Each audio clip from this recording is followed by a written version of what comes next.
In those moments where you're really buried as deep physically as you can go, it's not pretty.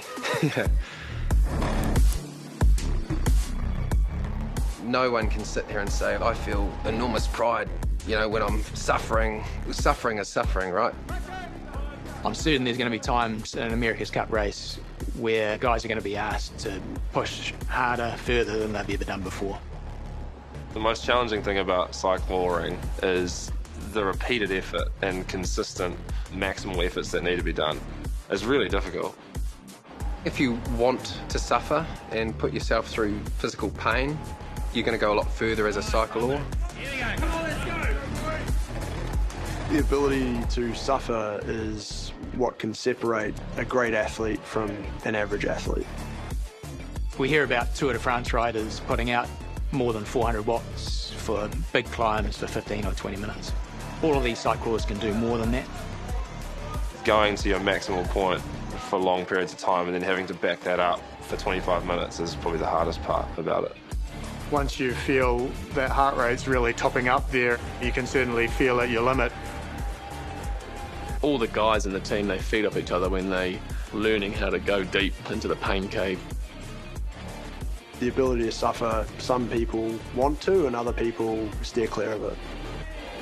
If it was too much for them, if they couldn't take the suffering, then they would have stopped 10 or 15 or 20 years ago. I think it's a trainable thing, how hard you can go. It's about becoming comfortable being uncomfortable. Discomfort is something I've often actively pursued. It was probably part of being a caveman back in the day.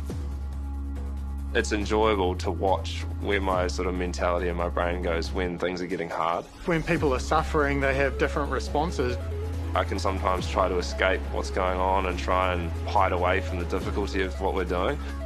Close your eyes if you want to. Some of the guys do that, and just push as hard as you can.